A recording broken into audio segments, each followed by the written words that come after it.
good? We are recording on the microphones now. And we are recording on video as well. Let's go. Alright, so did you like the process today? Doing the yoga and then writing everything down? Yes, I very much enjoyed the process. I thought we did a good job of You think setting that ourselves. works a lot better? I would say so. Okay. How do you feel? I feel like it worked a lot better too. I felt more creative this morning. I liked being outside, on the lawn, because it was grounding. Mm-hmm. You know, we were getting centered. Yeah, and I think I just went out there with kind of the intention of, I thought about detachment and what came to me, and I knew immediately how I wanted to comment on that. I think I could have wrote down a little bit more if I had done it. I should have wrote down stuff this morning, but I was worried about let me just do it when he's here. This way we're doing it together. I didn't know if that would help me, but next time, when I'm walking, I'll put notes in my phone. I always get hesitant in the morning when I'm walking to be on my phone. Yeah. To even just to put small stuff in like that. I get that, for sure. Yeah. I mean, I think it does help if we're forming ideas together kind of in the same space. Yeah. And I feel like there's something to be said for, as soon as you looked at my notes, you were like, oh, you kind of were answering questions that... Yeah, that I have. Yeah, exactly. Yeah, I think that'll work better too. I think that me and you going back and forth, with questions for each other instead of just going statement to statement will also be way better for the format, and it'll be easier for the conversation, because it's not just you say something declarative and then I say something declarative, rather than having an open conversation where you're both answering questions from each other. Yeah, and I think that was one of the things that was one of the things I thought that was lacking from the last one we did, where we didn't have so much success, was that I feel like we were trying to be general about it instead of talking about it in our personal terms. Yeah. Because I feel like that's where the strength is right now. Yeah, and having an actual conversation, because it felt forced. Yeah, we were just saying statements that had nothing back and forth. I had nothing to say after I would say something. Yeah, but there is something to be said for pushing through. We did do that. We got it out. We did that. We got that out, and then... I mean, I would say we learned from that, and we came back at this and from a completely different angle. Yeah. We have a plan today. And we're not going to set any expectations just yet. But I think that what we're going to talk about today is probably more personal than anything that we've talked about just yet. Because, I intend to, get into the fact that, I feel like a lot of why I'm where I'm at right now, and why I felt the way I have felt throughout my 20s is due to not being able to detach from that ideal reality of I should be here, I should be doing this is how I should be making my money, I should feel X, Y, and Z way, I should be married, I should have a kid, I should be happier, I should have more, I should be richer, I should have more money, I should have saved my money, things like that begin to shape your reality. And when you're kind of in that mindset of why are you letting what you don't have shape your reality, you're not in that present moment, you're not living that, you're not enjoying that. How could we be here enjoying this if you're worried about, I don't have enough money in my bank account, I don't have enough of this, I don't have enough of that, I haven't accomplished enough, whatever it may be. Mike Posner has a quote that I listened to in a podcast, and he said that depression is when you live in the past, and you're always thinking about the past. Anxiety is when you're present in the future, and you're worried about what's going to happen, how to control it, and the way you want it to be. And neither one of those is actually being present. You have to just be in the moment. If you're thinking about things that you can't control, you can't change what happened in the past. There's no going back. You can dwell on it, and it's hard to let go of those things, but you can let it go. It's possible. And with the thing about looking toward the future, you can know what you want to do and have a vision of where you want to be and where you want to go, but you can't just be it's not like this right away, always just worried about how it's going to be in the future, because then you're not doing anything to set it up, because you're not present in the moment right now.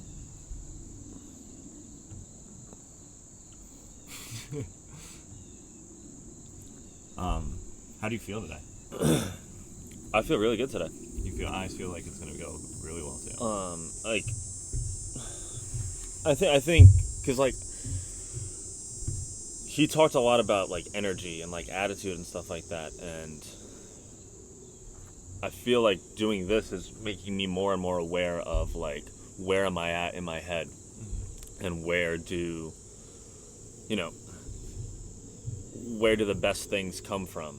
Do they come from setting up a whole plan, or do they come from kind of randomness? Do they come from when you're in shavasana after doing yoga? Like, where do the best ideas come from? And I think that I don't think that there's like a yes or no answer to that, in terms of like, because I think preparation is key. You know what I mean? If we didn't at least set some type of intention and prepare for this, and like, there would be nothing there. But also, the best things about conversation come from spontaneity. They don't come from the bullet pointed out, this is X, Y, and Z what we're going to talk about. And I think that we're kind of in the medium of like, we have to have a plan, but we can't be afraid to steer away from that if things get interesting or things get personal or complex. And I think that we'll just get more and more comfortable with like conversations like that as we do this more. Yeah, I feel like the Take your time. No, I am. I feel like the more that we do this, the easier it will become. But I do think that I was being naive, thinking that we didn't need a plan or a formula or anything, that we could just set up the camera and the microphones, and like once we hit record, it was just going to happen. Mm-hmm. So I think today the way that we structured it, because we set ourselves up, like we're not controlling how this is going to go, but like we did the prep to like, it's not luck. You just did the right things a bunch of times to get it to go the way it's supposed to go for you, the way you want it to go, without controlling it. And I think we did a lot of that today. I think it's going to be really good, and it'll translate. And if we continue to do it moving forward, and we add little tricks that we pick up and things that we think help, like, I can only get better. I mean, we can't go back to the first podcast, like there was no format that we just sat down and recorded. So yeah, I mean, I think that there's a lot of progress even from where we are then and to what we're doing at this very moment.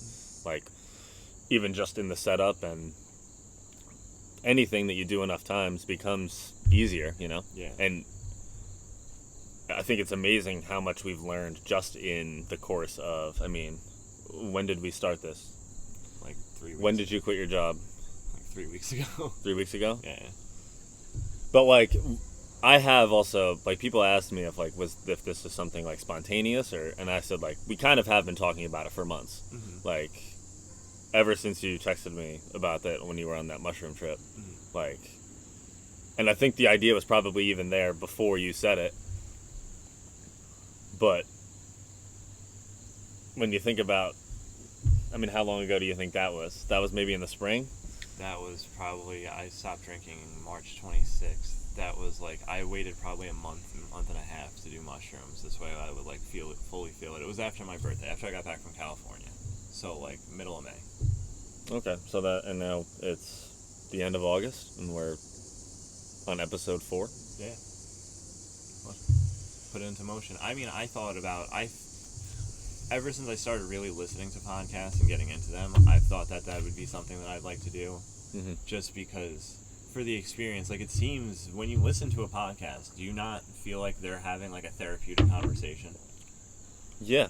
Like, even if it's a topic that you don't really care about, like, if you listen and you can hear two people having, like, some of them are forced, sometimes you see that, but, like, you can tell for the most part, like, they're having, like, a genuine conversation, and, like, why not sit that down? It helped me listening to podcasts, so, like, if it seems to be helping them having the podcast, talking, and it also helps listening for me, so like I'll do both of them, and like hopefully that helps somebody else, like what I'm talking about, what me and you were having conversations about, the same way that I felt like helped through a podcast.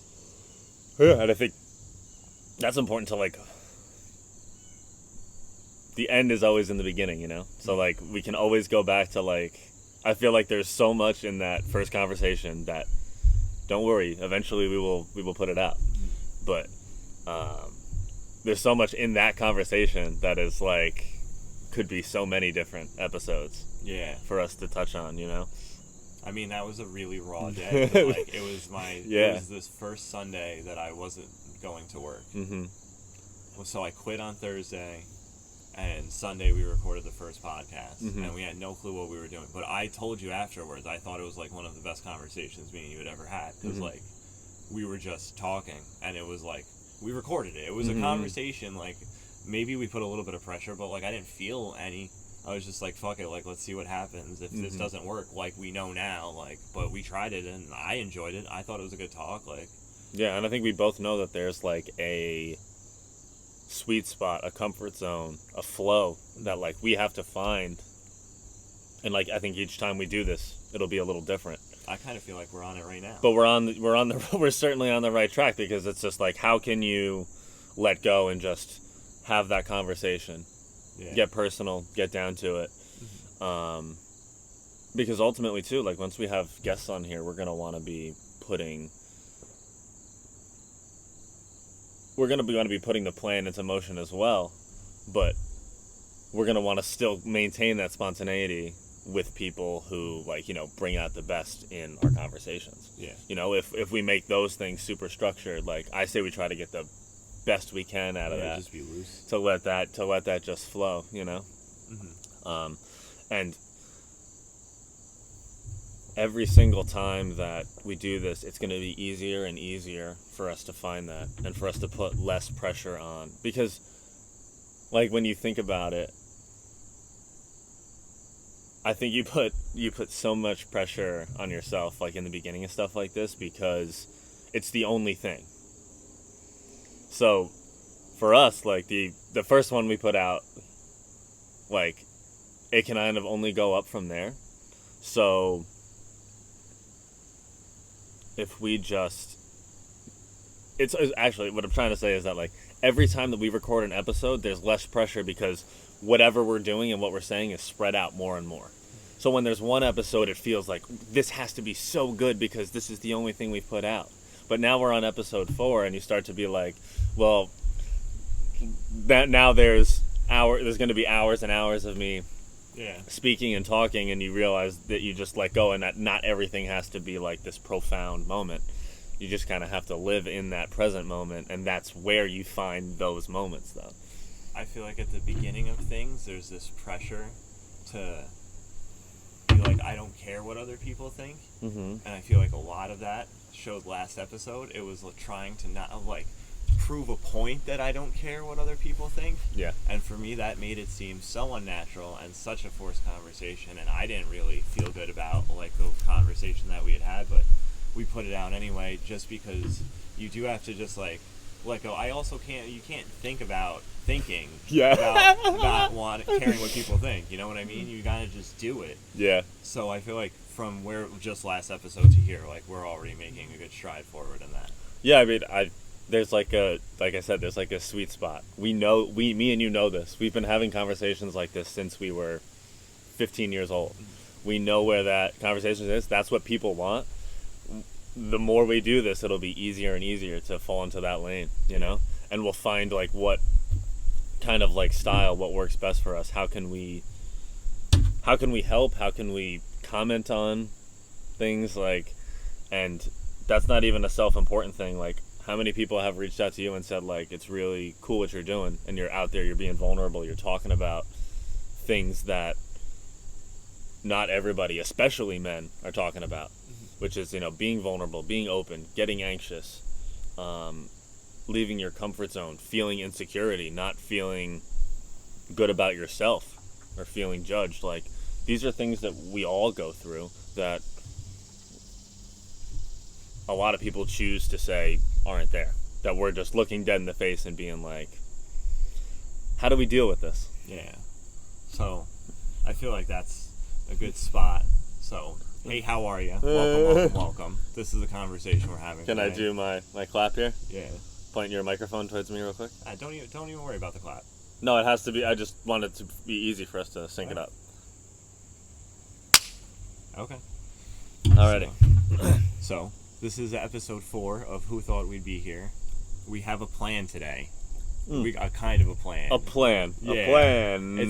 It's going to be a lot easier to listen to this conversation than it was Maybe. the last one. Maybe. Yeah. So, attachment and detachment. I want to know what those things mean to you. Because attachment can be a lot, like attachment to thoughts, situations, relationships, and how do you detach from them? Is it when to detach from them?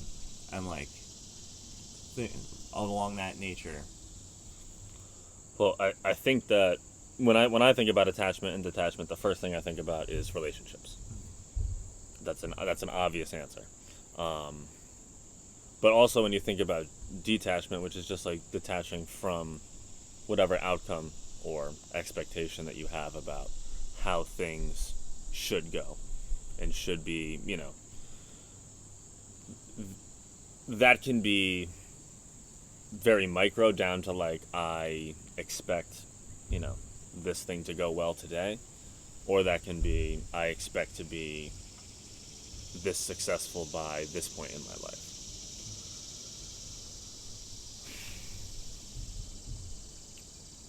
So I think it's fair to say that, like, how do you let go of attaching yourself to it should be this way, and how do you kind of ride that line of it should be this way, this is what I deserve, this is what I can control, this is what I can't control. It's a complex topic. How do you find that you let go of expectations on yourself? For me, letting go is a battle with my head and the thoughts that you have that come in when you step into a situation, like with this, for example, when you sit down, like you know what you kind of want to talk about, and you think you know what you want to talk about, and as you're talking, thoughts are going to come in. As I'm listening to you talk, like thoughts are going to come in, and how to just let go of them and just keep listening to what you're saying. For me is like I'm just trying to focus, and like I think that's a big part of letting go. You have to focus on what's important, and for me right now, like I don't need to be thinking about what's going, like a million thoughts a mile an hour, my monkey mind is just going off. I need to be here listening to what you're saying. So for me right now in this moment, letting go is just getting still and being quiet. In other situations, like when you're trying to like work towards something, or you expect a situation to be a certain way and it's not going that way with the effort that you're putting in, I think you have to sit back and just listen to your intuition and your gut and like do what you're telling yourself you think is the best situation. You have to like really listen. I think when you're getting into detachment, I think you have to be really, really quiet and still. Well, I think you bring up a good point too, which is that I think when we first started doing this, I personally struggled with, while you're talking, I'm trying to think of what I should be saying next. How do I apply this to myself, blah, blah, blah. Versus the best way that you can be present in the conversation is to just listen. To tune into, like, how you're, like, exactly, if I can listen and tune into the only thing I'm thinking about is what you're talking about at that moment, I can respond in the best way. But if I'm thinking about 100 different scenarios of what I should say next, or what would make sense, or what would be good for a clip, that complicates everything. Excuse me. Okay. You see what I'm saying? So, like, I feel like the best way that we can tune into that is, if you ever find yourself having trouble overthinking things, just tune into what the other person just tune into what the other person is saying.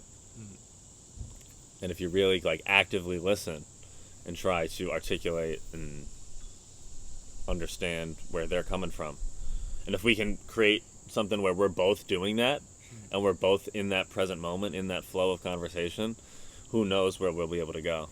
Yeah, I think being present is like the key to everything. And like, if you ever need to take a breath, take the breath, because it's so Take important. one right now. It's so important. Take one for yourself at home right now. Take a second. Do that. taking that breath, because now you can sit and like we're Arrive. We're having a good conversation, you know, like we're not trying to force the topics, like we're not trying to force it. I feel like a lot of what happened last episode I'm trying to avoid this episode, and I'm just trying to let go of that. You know, there was a lot of good in that, though. You know, there was some stuff in there that was good. Yeah. But every time, like, if we can just get a little bit better, you know? Yeah. I think that's the best way to approach it. So for me, that is like, I feel like sometimes we attach certain thought patterns to situations and scenarios that we're in. So like for me right now with this podcast, a lot of that is worrying about being judged and stuff. And because we're trying to open up, like, how do you feel like you let go of like those thought patterns when they come up? Because you got to replace it with something more positive, otherwise, or you have to be able to shut it out, and that's not easy to do. How do you adjust your Yeah, thought I process? mean, good thing that you're on this ride with me, because we probably would have like 3 video clips posted right now if I was the one like running the social media.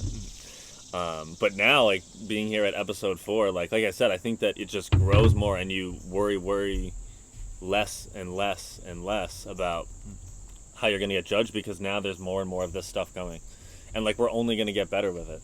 So it's like, as it comes, I feel like it's easier and easier to let go of that judgment the more that we do this, and like the more that we can prepare ourselves and set ourselves up for success.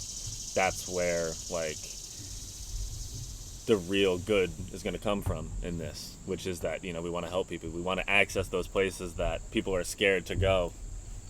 Not necessarily in public, but, you know, just, you know, in your own mind, that are hard to access, you know, to make sense of. You know, why am I depressed today? Why am I having a hard time with this? Why does this make me anxious, but it doesn't make them anxious? And also just, you know, how to have that courage to dive into the uncertainty. So I think a lot of that, what you just said, and with detachment, comes down to like thoughts you've had in the past and like expectations that you set in the past. Like, this clearly isn't what you thought you'd be doing as a child, is it? So you were 5-year-old JP, I'm going to be a podcaster? No, So, actually, like, this was my dream from the...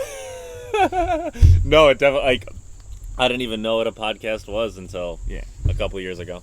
So, like, you have those expectations and those thoughts and that worry of your prior self, somebody that you previously were, like, because you've grown, like, you're the same person, but you're not 8-year-old JP. So, like, what are things that you let go of from when you were a child to help you now? Like, Ooh, that's a... Yeah. Can I also include, like, teenage years? Yeah, whatever Is that you want, man. Just go. Okay, valid. Wow, man.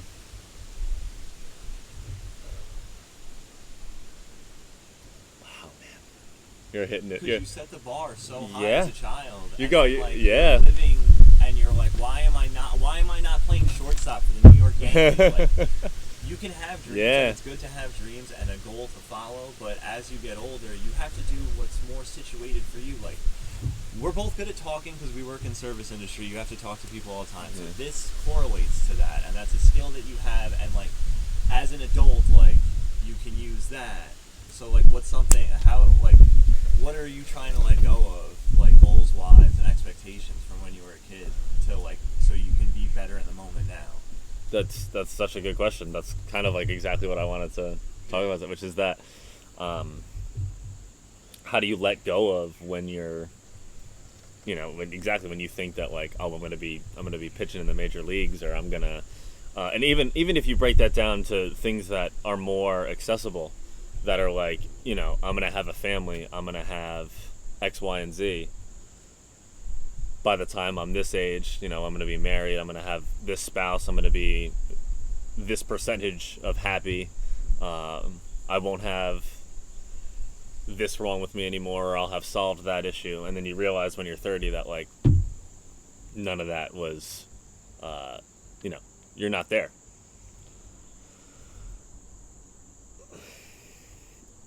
I think honestly it's more about diving into what about when, because so much of like who you are as a person is formed in those, you know, those early childhood, those core memories, like and you're probably right on track with, maybe like 5 years old to like 15, 16, 17, even teenage years. That is, how do you remap that way of thinking that when you revert back to that in your childhood, like when you go back into that panic mode? How do you make sense of when I don't understand why I felt that way, even though, like, that wouldn't set most people off, but all of a sudden, like, I'm triggered by that.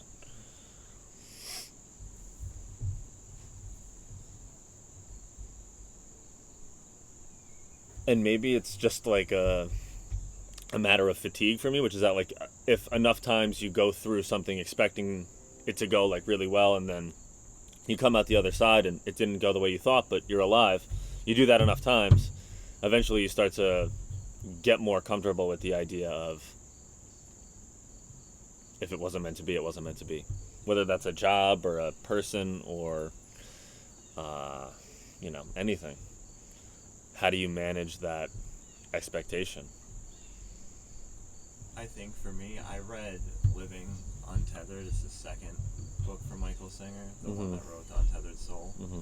And a lot of that book is just like, when that energy comes up, you have blockages, and like sometimes it'll be like thoughts and worries from when you were a kid, like, and you're in a scenario and it sort of like brings something up, and you can feel that energy in your stomach, and then you get anxious, and like that tightness, and like if you start to hunch, you let that energy come up and you just breathe, and like you don't try and block it back down.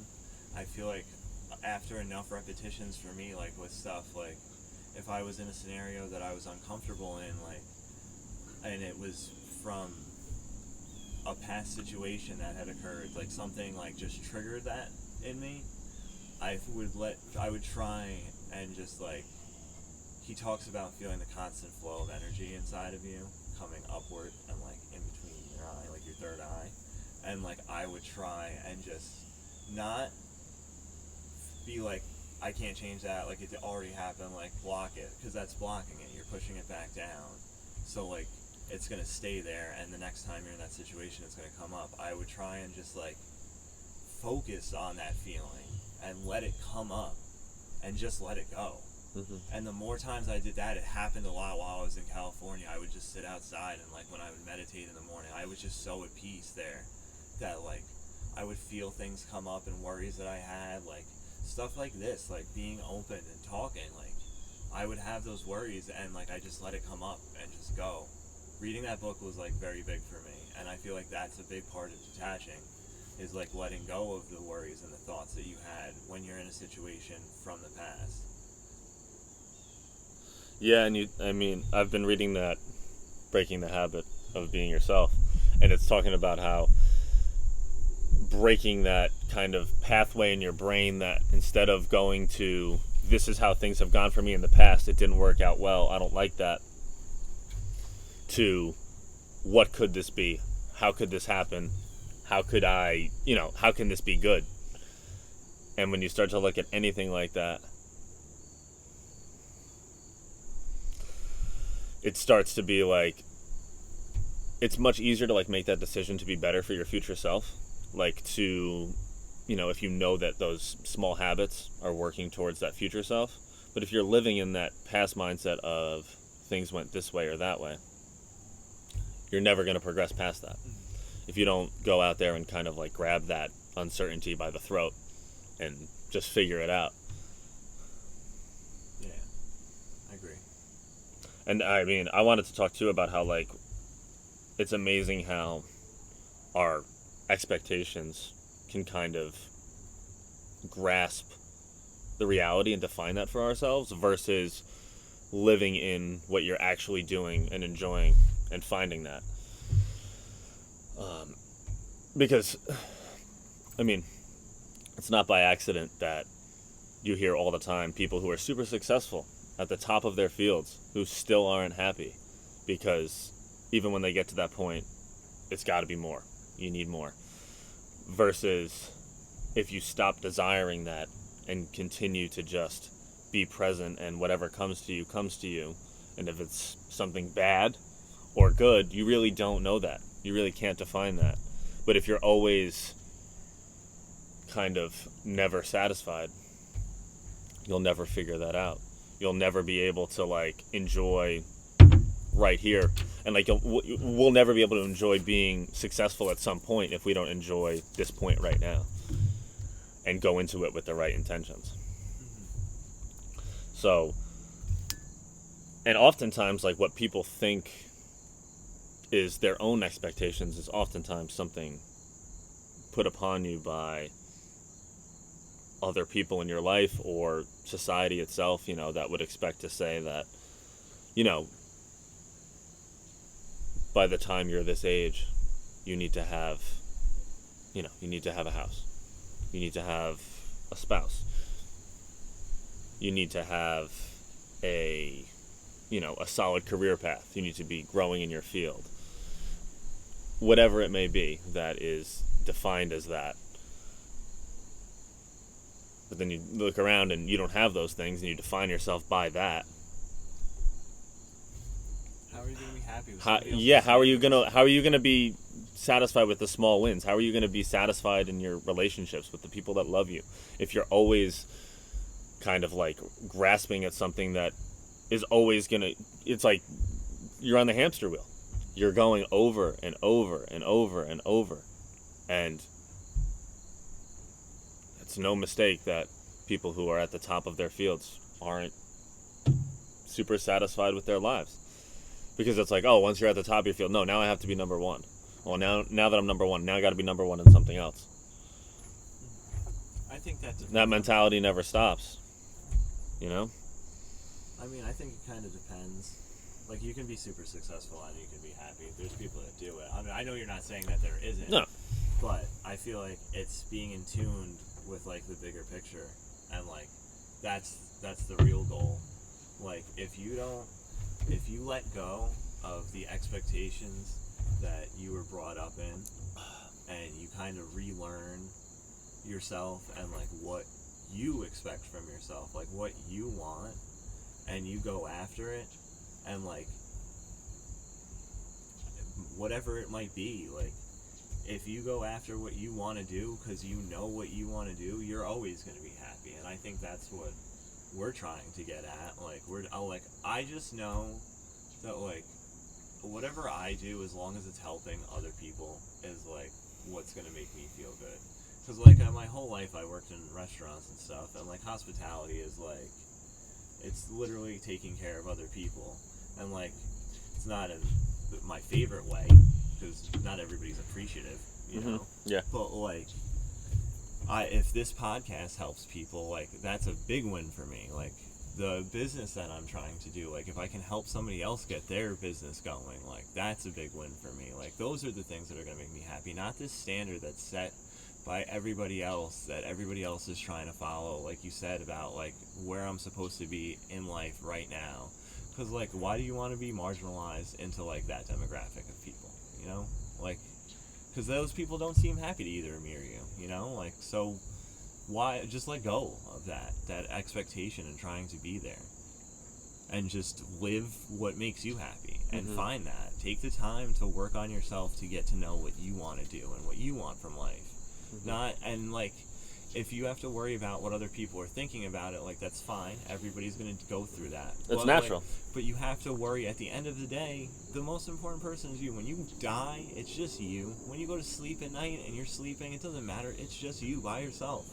It's your consciousness. Like you live with that. So like set it up the way you want it to be. You know what I mean? Let go of the things that aren't important. Yeah, like nobody's going to be on their deathbed thinking about how, God, I wish I had been more cool to the people who are judging me. Yeah. No, it's always going to be, God, I wish I cared less about how much people were, who cares? Who cares? For real, man. Yeah. Like, and this is probably a good time for us to talk about like how awesome it's been to have some people out there just reach out to us and be like, it's really courageous what you guys are doing, being vulnerable, putting your stuff, like just putting yourself out there and showing that, you know, we're here just being, you know, being vulnerable, you know, talking about insecurity, talking about how, you know, being how hard this is for both of us to leave our comfort zone. But it's been really awesome to have like people say, what you're doing is awesome. Keep up the good work. It'll get there. It'll keep going, you know, just keep doing what you're doing. Yeah, that's the goal, man. I want it to be to the point where when I log into Instagram, the messages thing, like we can't keep up with it. Yeah. Just like I want to help that many people, like because Yeah. it's important to have these conversations and to talk openly with your friends about stuff.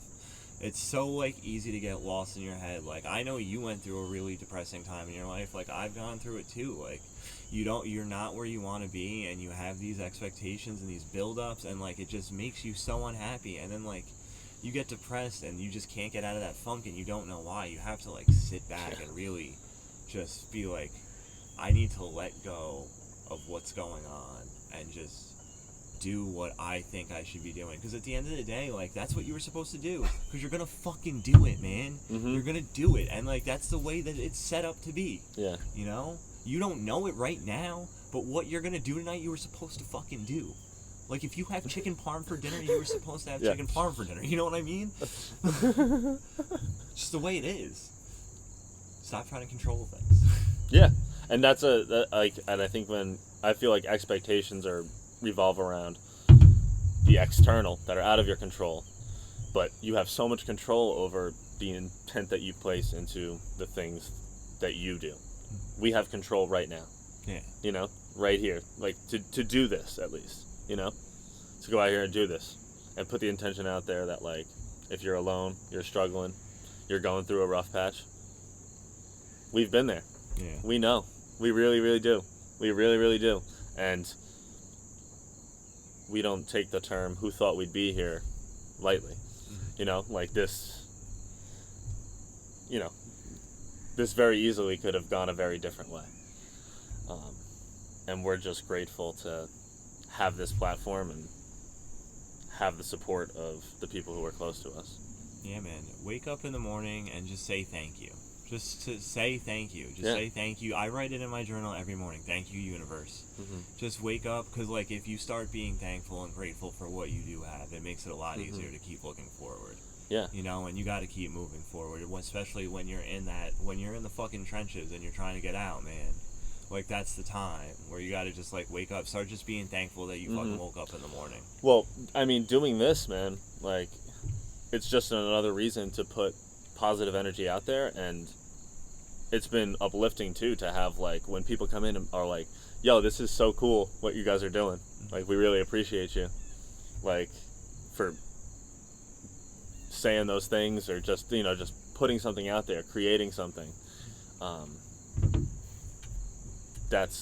That just makes us want to do this more. That just makes us want to come out here and talk more and help more and really touch on anything that people are struggling with. Like, we know that all of ours are different, that you know, my struggle was different from yours, and that whoever you are out there listening to this too, that yours is different, but in the end we're all humans, and we're all people who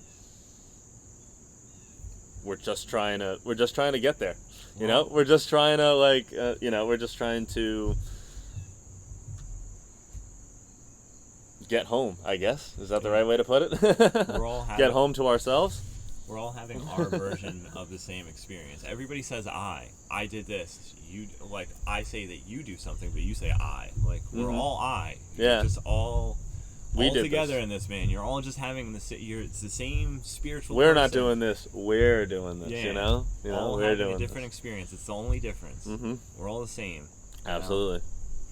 That's big. I mean, I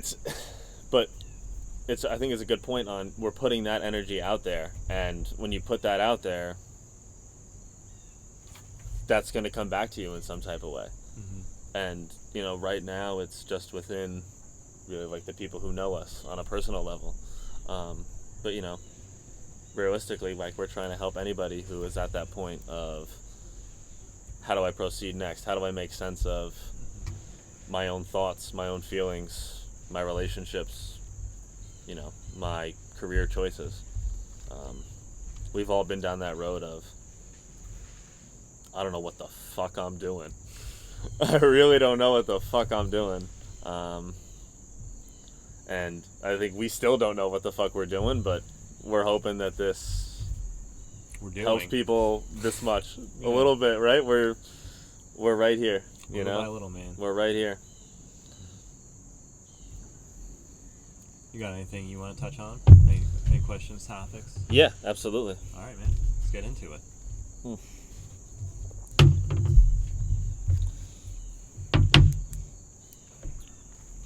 This is big right now. Oh. You doing this is letting go of, I went into this and was 100%, we are going to just let it all happen. Yeah. And just hit record. And like now, we came in and we have a plan. And I'm just letting go of like, just it's going to happen on its own. So yeah. What do you got? And I love that, like, you know, even if we get a couple messages a week, almost every time there's something that we can talk about that almost anyone can relate to. Yeah.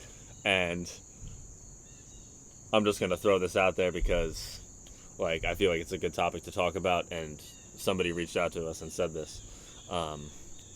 We got a really nice message from Raven Ray, my girl. Shout out to her. And in that message, she said a lot of nice things, but one of them that she said was, comparison is the thief of joy.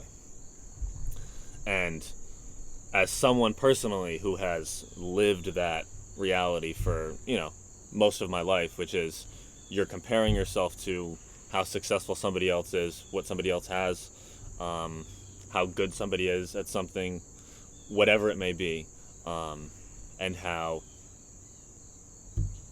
being happy with what you have and the skills that you've been given and the things that you can output is a much better way to live your life than living in that constant of, I need more of this, I need more of that, I need to be like that person, why don't I have that? Like, that is so exhausting. And that's what we talk about when we say that, like, there's people with millions of dollars who woke up miserable today.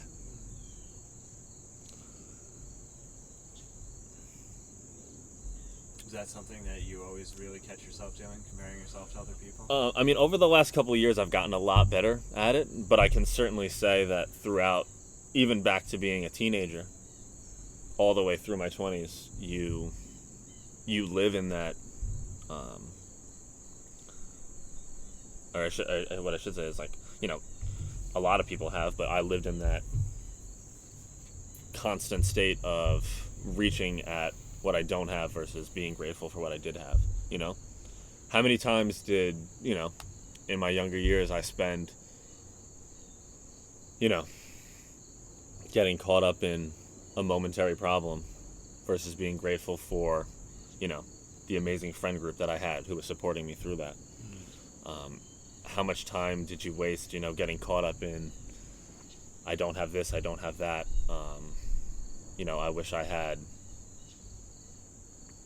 fill in the blank, whatever it might be. This relationship, this car, this apartment, this money, whatever it might be.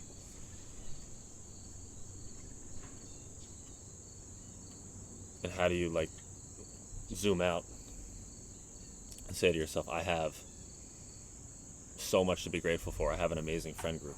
I have, you know, a job. I have my family. And so many other things on this earth that there are to be grateful for versus focusing on, God, I wish I was on that trip to Hawaii like that person was. Yeah. Or what, you know, fill in the blank there. You know what I mean? Mm-hmm. Yeah, man, because, like, you could have that, but would that make your experience better? You know? If you're so strung out on, like, having those things because somebody else has them and you think you should, like, but if you really sit back and think about it, is that going to make you happy because you have it? Or is it because, like, you're comparing yourself when you should just, in reality, be doing your own thing, because you're going to be happier that way. You know, letting go of like trying to just, I got to do this because somebody else is doing it, but like I got to do it better than them. Like, you can have that mentality, and it's good to be driven, but like there's also a point where you can't, like, if it's something that's not attainable for you at the moment, don't let it ruin that moment for you. Worry about it down the line when you can actually, when it's something that you can actually do. Yeah. Because that's the big thing. Like, look at the next step. Don't look, like, you can know what you want all the way down the road, but you gotta be here and look at the next step to get there, or you're never gonna get there. You're just gonna be looking down the tunnel the whole time.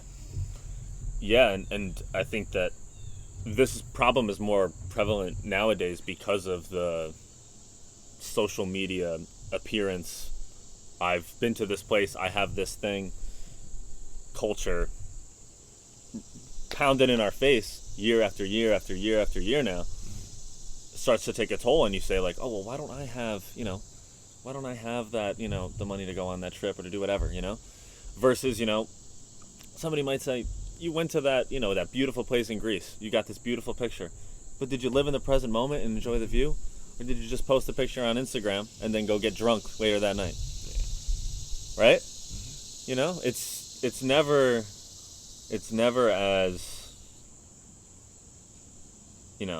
as simple as I have this and I'm happy. It's never ever that simple. Or I went to this place, or I have this hot girlfriend, I have this nice car, I have this awesome thing. But it comes from within. Do you ever look at somebody's like Instagram and like you think that they're happy, and then you actually sit there and like you think, like, because you're comparing, like you were talking about, comparing and being like, oh, they're doing this, and then you sit there and look at it and be like, in every single picture this person's like drinking, or they're out at a bar, or they're like in a club, or like, and just be like, are they really happy though? Because everything they do involves getting out of their actual life. It's an escape. Yeah, and like, you want to compare yourself to that, because that just hurts you, like, because you're worried about what they're doing instead of worrying about yourself, and like, you don't even know if that person's happy unless you really fucking know somebody and sit down and have this conversation with them and be like, are you really fucking happy doing everything that you're doing? Like, how do you know? Yeah, so why are you setting that bar for yourself? Yeah, I mean, I think that there probably are plenty of people who do that who genuinely are happy, and people who don't, and I think that it's just a good point to note that, like, we don't know if they're happy or not. I hope that they are, but the genuine fact is that most people aren't, and we're not saying that if you do post that necessarily that you're not happy, but we're just saying that, a lot of what you see online is, like, curated to the point of, I live this lifestyle, I do this, I am this percentage of happy. But if you feel the need to prove that and post that in order to feel that way, you might want to take some time to like look inward and say, what is really the root of this issue? Like, why do I feel like I need to show people that I'm enjoying life versus just enjoying life?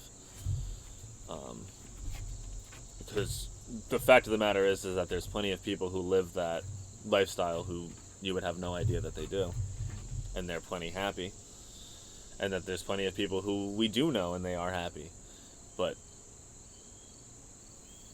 you just can't make that decision for yourself that that person is happier than me because they have that thing or that lifestyle. Yeah. You can't expect to live up to other people's accomplishments or be on a journey of at a faster rate or with more progress or whatever it is that's important to you,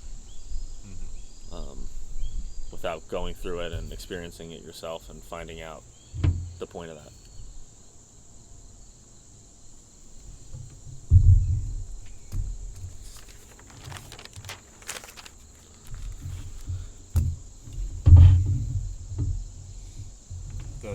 Like, that feeling of like needing to compare yourself and like to compete to be better, I feel like sometimes it's just like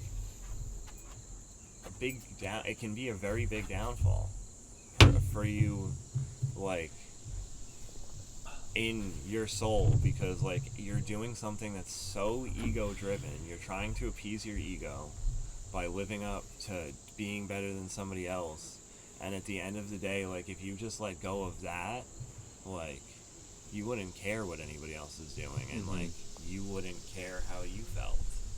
You know, like, I mean, you would care how you felt, so you understand what I was saying right there. Yeah. Hopefully you guys do too. Yeah, and I mean, the more and more that you engage with, like, that thing that's so far away from you that you need to have to get happy, the less and less you are engaged with that present moment and enjoying that. And we're not guaranteed that we'll wake up tomorrow, you know? So why not at least attempt, give it the best shot of being happy right now and accepting the blessings that you have at this very moment, you know? I think me and you both could say that, you know, when we were younger, maybe by 30, we thought we'd have different things. I definitely didn't think I'd be sitting here right now doing this and podcast. That our lives would be different.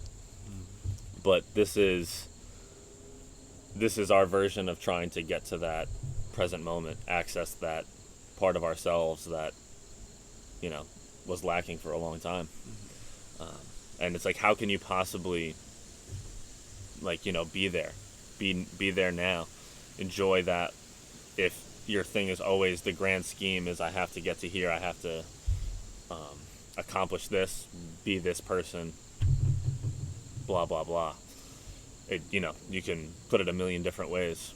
We all have our version of, I need this before I can be happy.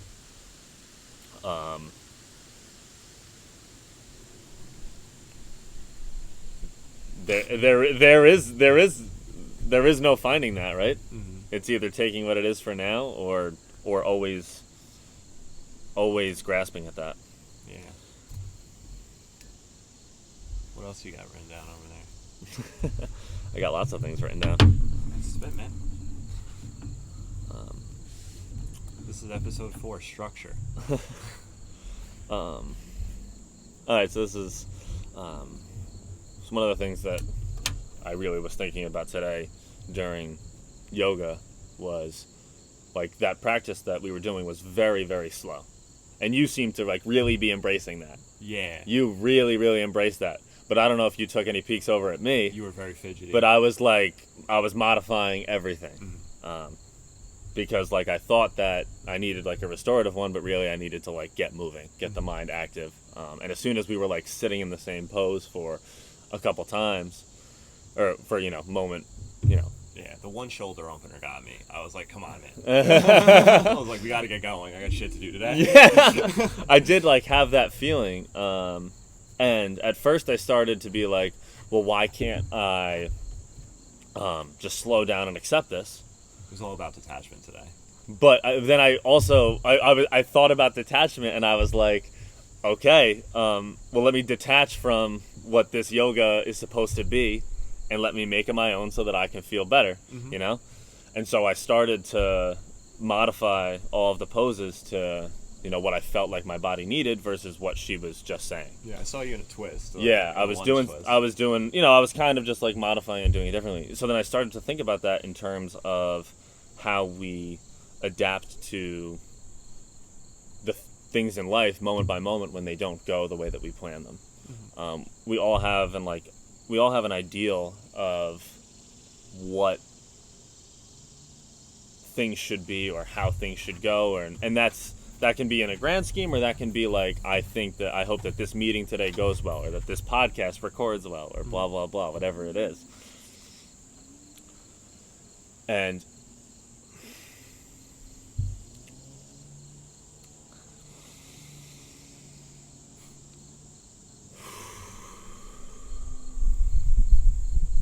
if you don't kind of engage with adapting to that and being able to change and, like, enjoying what can come from that, you're always going to be chasing that. And that's what I realized, like, you know, and being able to break that down from this is the yoga practice today, to change and modify this to, this is exactly what we do on a daily basis. We think that things are going to go one way. This is how it's supposed to be. And then, 99% of the time, they go differently. And then we wake up the next day and wonder, why won't things go 100% right again, you know? And if you can embrace that and, like, be willing to modify what can I do that feels right for me today, and accept that the change is just part of it. Yeah. The going wrong is what was the plan all along. You just didn't know how it was going to go. You can really start to embrace the lessons from that. Yeah. And say to yourself, like, oh, well, why didn't this go this way? You can really start to say that this is the path I'm on. This is the direction I'm going in. I'm learning each time. I'm trying to grow from moment to moment versus I have to have this by this point in my life. And it's much more fulfilling to live in that state of what can I gain from this moment, this conversation, this, time with my friend versus how is this going to look? What are people going to think? Mm-hmm. How am I going to bounce back when I don't know what I'm about to talk about? But if you just focus on, like, if you try, at least attempt to bring yourself back to that point of what's good about this. You know what I mean? Mm-hmm. What's great about, there's so many great things that are happening just from me and you deciding to sit down and talk. It just happened for me just now, like, I let go and I already just saw how much better it was. So, like, something that we were doing the first couple episodes is, like, really just jumping on each other, like, when we're talking.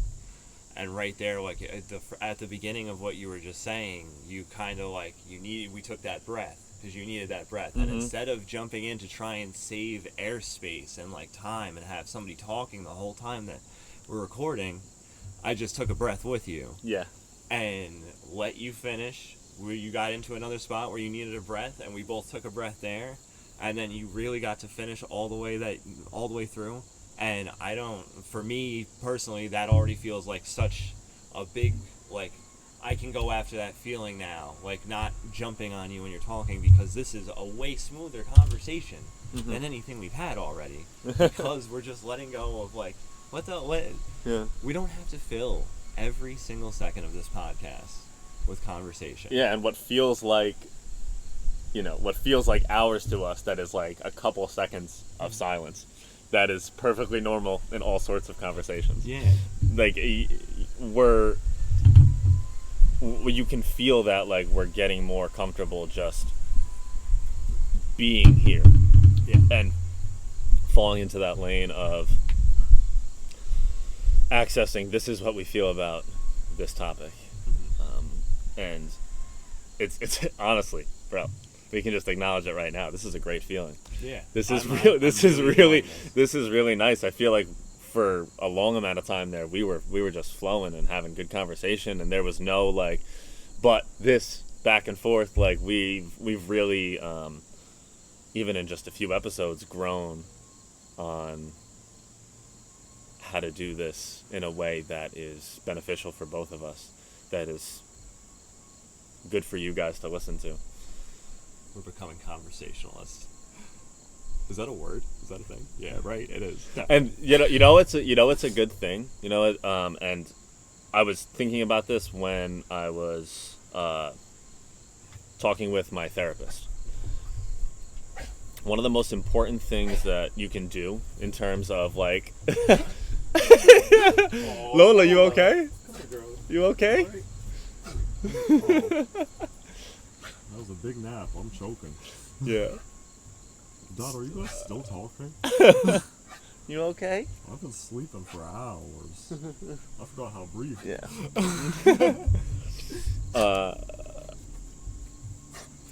One of the most important things that you can do, like, to take advantage of the fact that we get to have this conversation, like, in the present moment, and we're both here, is that if we're always, like, looking at each other and, like, having a serious conversation, you'll find that we'll never interrupt each other, because you can tell when the person is, like, finished their statement if I'm looking at you, and like, versus, like, if I'm looking over here and I'm trying to think up, like, oh, this would apply well to this. Like, if we can, like, find that present moment and always do that, like, it'll never be like, you can tell right now you can say something. Yeah.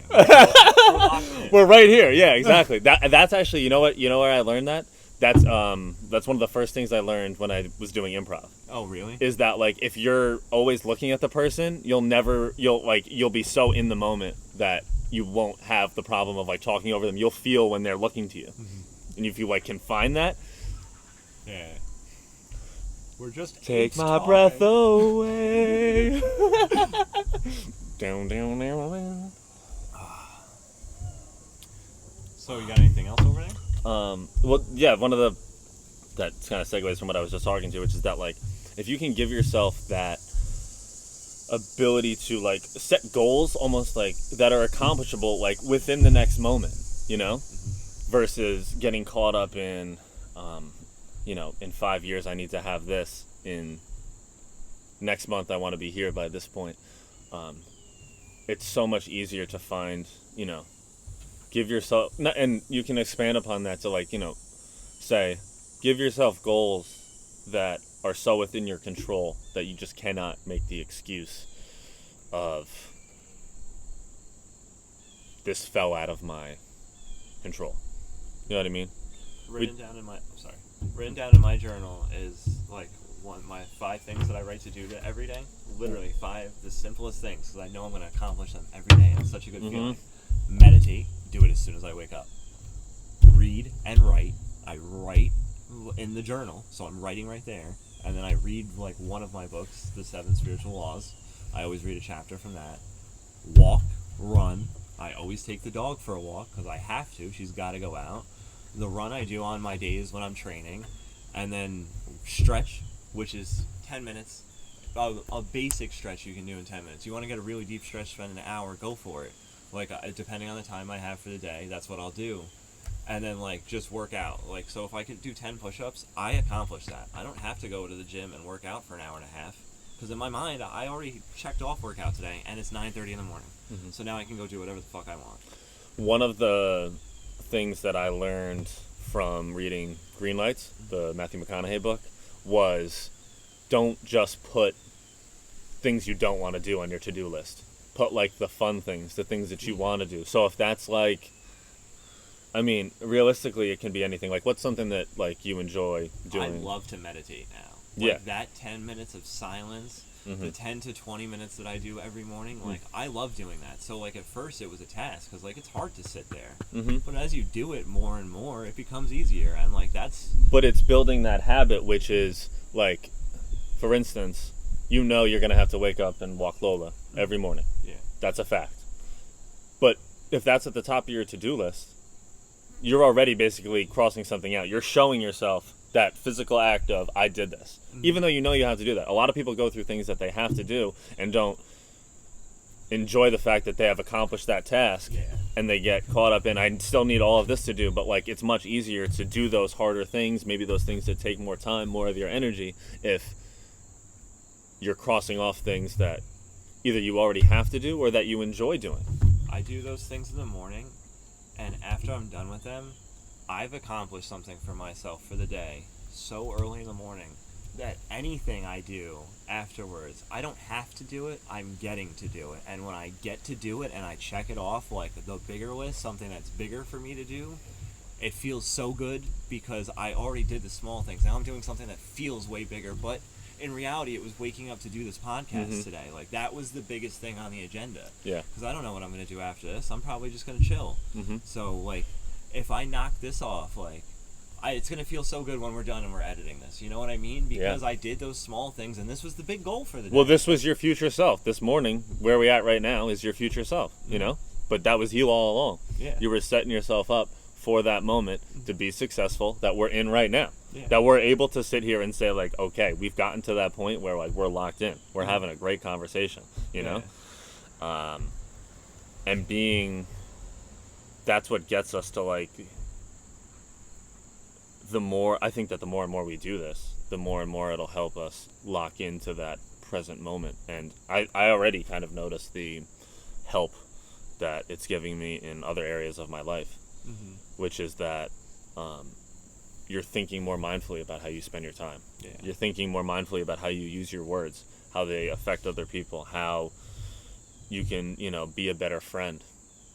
How can you show up? How can you, how can you help somebody that you don't know? How can you really help the people that you do know? And I think that if we weave that into the concept of this podcast, like the kind of like the multiplying factor of that is, you're going to attract people who want those same things. And hopefully also maybe help some people realize that change is possible for them. Yeah. I mean, like, I think that's one of the big reasons that I wanted to do this, because I know I can look at myself from where I was 5 years ago just to 6 months ago when I stopped drinking. Like, the difference in the person I am. And I know that even if you knew me for just a second, like, not very long, just, like, interacted with me while I was working, like, while I was on one, fucking, that you'll be like, that guy is definitely not the same person that I interacted with that time. And that's a big goal for me. I want to be the best version of myself that I can be. I choose to live my highest greatness. Evan Britton says that, and I say that every morning now when I wake up. I choose to live in my highest greatness. Like, I want to be the best person, because in the long run, it's better for you if I'm a better person, because now I'm being a better friend. I'm a better, like, we can host this better together, because I'm not jumping down your throat, like, trying to have it my way. This is a joint thing. We both have to just, like, let go and let whatever comes out come out, because that's how it works, So, like, and that definition of living your own greatness can change from day to day, and I think you'd say it too, that every day when I wake up, it's not always the easiest to say to yourself, like, I need to go out there and be better and do better and, do what I have to do. But there's a great, I know it's a Stoic thing. I want to say it's Marcus Aurelius, but let me know if it's not, which is that, like, you weren't meant to stay in bed and stay warm. That was not your purpose in society. Your purpose was to get out there and do things, and that purpose can be lots of things. Like, I think that we're starting with just the premise of we just want to help people, make people feel less alone, and that change is possible little by little, and change is possible in a massive sense. Like, it's all up to you. And when you access that portion of yourself, that instead of I am this person, I am that, and you can kind of flow with the change of to the next moment could be something totally different. And instead of fighting with that and always being like, it's got to be this way, it's got to happen like this is how I drew it up, and you embrace that side of it's going to be what it's going to be. What will come will come. And the only thing that I control is that I'm putting this out there. I feel like, I always say that every time I go to start a conversation. I feel like it's a lot of dealing with letting go of your ego, because your ego is the one that's always just like, that has those thoughts and those ideas that it puts into your head, and like that narrative. And then if you change your conscious mind, if you're present and you can change your conscious mind, and then like really start to believe those thoughts, you can slowly change your ego to, or at least control it or tame it to the point where it's not thinking so much about what it was before. It's thinking these new progressions and these thoughts that you're putting in that are more positive, and like they help you. You know what I mean? I think it's fair to mention too, like the relationship between ego and like your identity. And the more that you kind of close yourself off in terms of, I am this person, I am that, there's no way I'm changing that. You know what I mean? You say, I am an angry person, I can't change that. I'm a sad person, I'm a depressed person. If you live in that reality of that's who you are and you can't change, good luck. You know? One of my yoga teachers always says, I trust, I trust, I trust. You know who I'm talking about. I trust, I trust, I trust. And when she says that, it's just like, just go, man. Mm-hmm. Go do what you're doing. It's the right thing to do. Like, believe it. I love when she says that, especially at the end of class. Like, yeah. You know. Whenever I'm doing yoga and I get to a point where I am having a hard time, like, staying in that uncomfortability, I just hear Will's voice, and it's just like, breathe into the shape. And I'm like, just breathe into that, like, uncomfortability, because on the other side of that is everything that you're looking for. I can't wait to ask him about your impression of him when he's on here. It's like a voice from God. It's like, brrr. Yeah. I mean, I get that too, man. Evan Britton's voice is like that in my head. Yeah, Dude, no. it's I mean, like, yeah, it's a good. Yeah, exactly. I know it's a positive voice to hear. Yeah, exactly. It comes from a good place. Yeah. For sure. And just like embracing that you. And in a way, you can also translate that into like, when you're in those shapes and you're uncomfortable, that is exactly what's molding you into that, you know, that better version of yourself that is, you know, a year from now, but can also be 10 minutes from now, you know? Yeah. I feel you. Yeah, detach from that, you know, that expectation and make that change like a constant. I'm just gonna let her inside.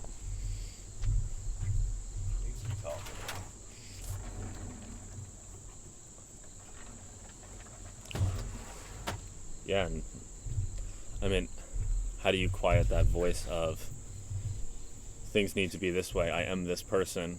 You know, it's practice, repetition, man, repetition. You for so long in your life, you've been told I can't, or you can't, and like you start to think I can't, but like if you start telling yourself otherwise and you say it over and over and over, that's why it's so important to affirm things.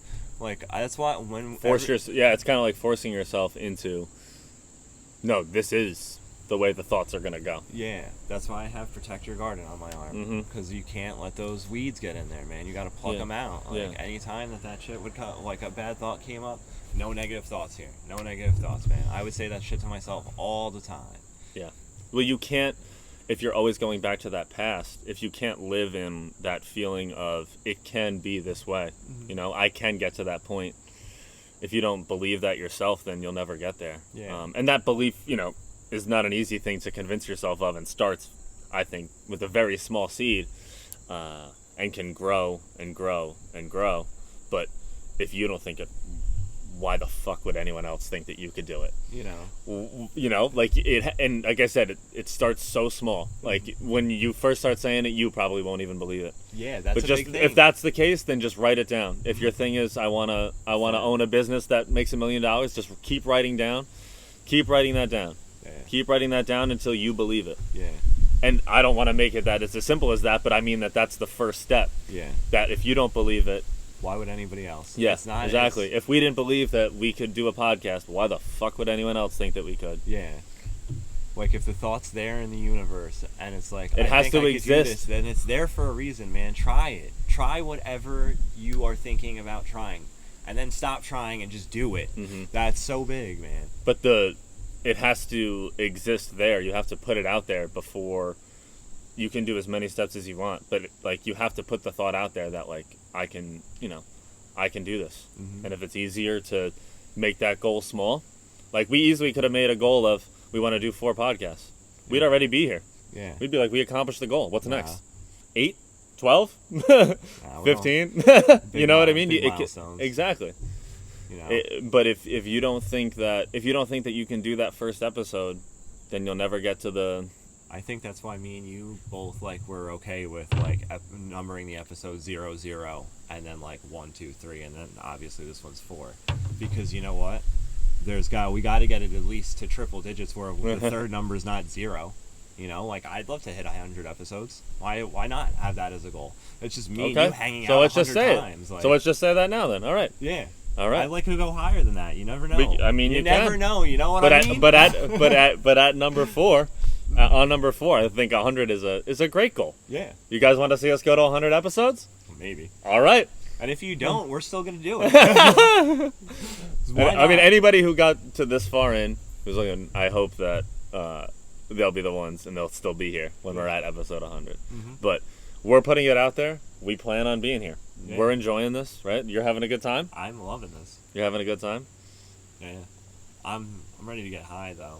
You want to talk? You want to talk about our book exchange, and then we'll wrap Yeah. up? So we didn't get the chance to exchange them the last time, Yeah. but this time we're gonna exchange them, and then at this point, I guess like this is the point where we would say let's do our book exchange. Do you want me to talk about this one Yeah. before I give it to you? You can just read the back, man. Give me a quote from the back. Okay. This way we don't know about what we're about to get into. And then we do it anyway. I got you. Okay, here. Yeah, I'll just read it. It says, "The inner critic. It whispers, whines, and needles us into place. It checks our thoughts, controls our behavior, and inhibits action. It thinks it is protecting us from being disliked, hurt, or abandoned. Instead, the critical inner voice causes shame, anxiety, depression, exhaustion, and low self-esteem. It acts as a powerful saboteur of our intimate relationships and is a major contributor to drug and alcohol abuse. Through examples and exercises, the stones show us how to recognize the critic, how to avoid or minimize critic attacks, and most important, how the inner critic can become an intelligent, perceptive, and supportive partner in life." Okay, and just one more time so everybody hears. What was the book and who writes it? It's called Embracing Your Inner Critic by Hal and Sidra Stone. All right. So I have The Monk Who Sold His Ferrari by Robert Sharma. And the back lettering that I'm going to give you is going to be very short and sweet, so you have to read the whole thing, because then I'll know that you read it. "Nothing less than sensational. This book will bless your life." That was a review from Mark Victor Hansen, the co-author of Chicken Soup for Our Soul. There you go.